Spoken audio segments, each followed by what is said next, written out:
Hello and welcome to another episode of Beer Man's No Bull Beer Reviews. Today I have another beer from Resonant Culture Brewing Company out of Charlotte, North Carolina. This beer is called Unhallowed.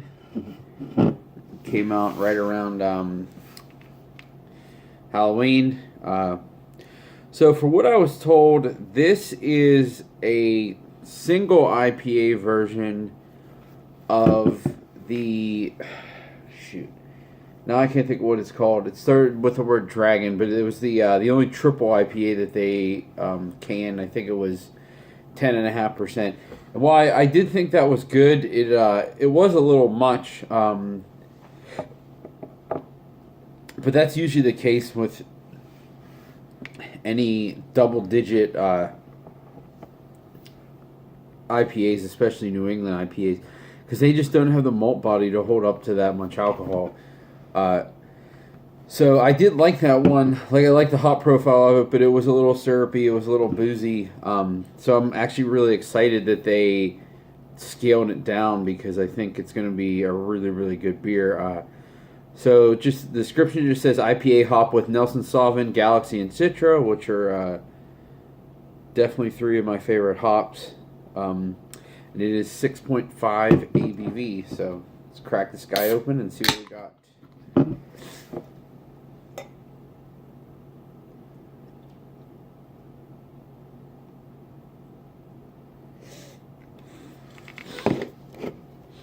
Man, I can smell it from here. That smells amazing.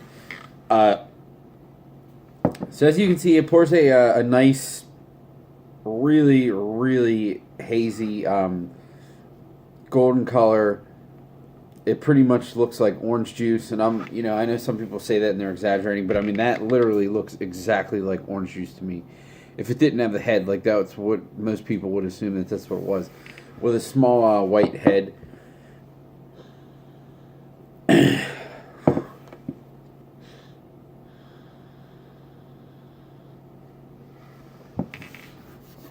So I am getting a good bit of like white wine character that I know comes with Nelson Sauvin.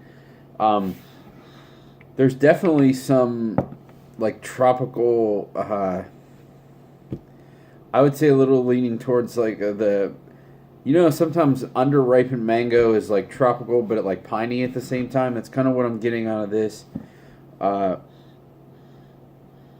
And it's definitely a little resinous too, which is interesting because I wouldn't say that any of those three hops generally have that aroma, but I'm definitely getting it out of this. But it smells like, I think this smells as good as any IPA I've had from them. So I'm really excited to try it.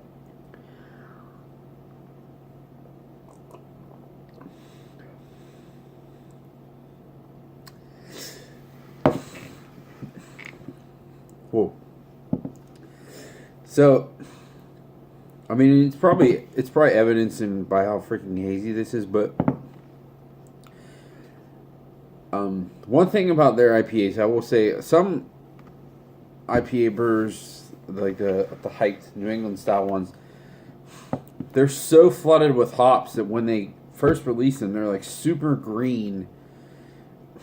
And some people like that. I don't. I think those ones you usually got to give it a good couple weeks to settle out. But then when they settle out, they're usually really, really good beers. I would say, Resident Culture, their stuff is for the most part not like that. It's usually completely A-okay when it's released. It's a little bitter, but I think that's just how the beers are in general. It's not because it's green and it's just like that hop particle bitterness in the back of your throat. It's just the bitterness in general from the IBUs that are in the beer. But this is in my opinion, this is a little green,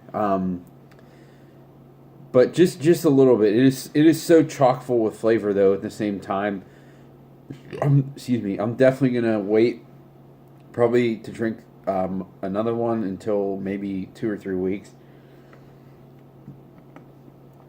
But their stuff, I mean, I've had their stuff that's like 3 months old and it still tastes like it's super fresh. Like, that's how chock full of hops they are.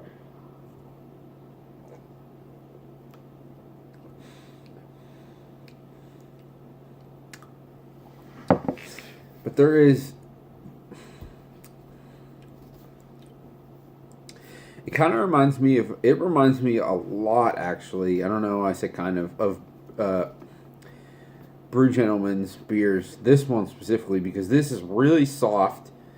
It's interesting because it's like it's really bitter in the sense that it's cutting all of the sweetness that's in the beer, but it's not really burning the tongue. It's kind of the bitterness almost comes off as just a balance of the flavor, and not actually like burning the tongue.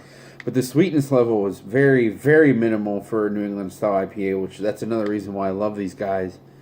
But it's so flavorful and juicy. I mean, it's on a different level than so many other breweries. There's a ton of there's a lot of that like dry white wine character. It's a little bit of a pineapple and some underripened mango, and just there's some stinky dank character to it too. Like it smells like there's mosaic in this, to be honest, because it just like I said, from that stinky dank character. But there isn't, and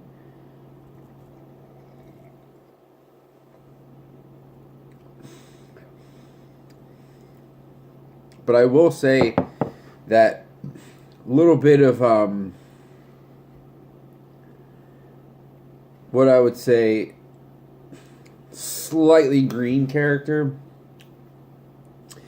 is it goes away very, very quickly as you drink it. And then, I mean, that goes with most IPAs. Sometimes if there's something that's like slightly abrasive, unless it's way over the top, after a couple sips, you kind of get over that, and then you really get into can delve into the real flavors of the hops, and that's what's going on with this. This is so good, and like I said, the sweetness is really, really muted, but it's not over the top bitter either. It's really dry. Like, the flavor is super juicy, but it drops off like that, and it's not sweet at all. It's just, I don't know, whatever profile that I don't know if it's the water or how they're adding the hops, but obviously they're fermenting down probably lower than a lot of breweries when they make these styles, but I think it's something with the way they add the hops too. But the balance is like, it has this really dry and bitter finish where there's like no sweetness at all, but at the same time it doesn't like burn the tongue. And I think Brew Gentleman is another example of that. This is even probably more dry than some of their beers, but this is absolutely to me the top level of any Dancing Gnome IPA.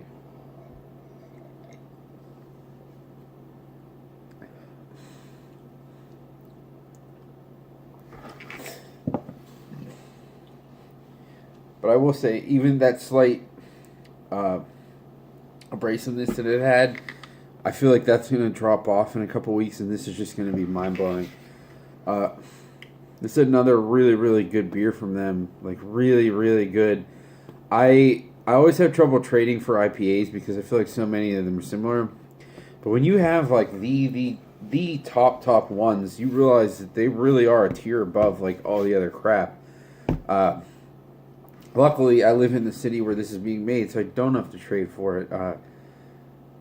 And because these are so good, there's really not a reason for me to trade for the ones that are that good either, so it's nice. I don't understand why this stuff doesn't sell out. I think a lot of people don't like them because they're drier and they're not as sweet. But I think they're way better because of that, so... But I understand everyone has their own liking. But anyways, this was, I think, $18 a 4-pack, which, that sounds right. $4.50 a can, absolutely worth it. I would buy this over and over again. I wouldn't say it's my favorite IPA from them, and I'm only saying that because it shows how much I respect them and how good their stuff is. But it's definitely, I would say it's for sure in my top 5, but it might even be in my top 3. It's up there. It's really, really good. And I can't wait to give it a couple more weeks to have it round off a little bit. I think it's going to be amazing. So I think that's all I got on this guy. Please like, comment, subscribe. Let me know what you think. And I look forward to doing the next one. Thanks.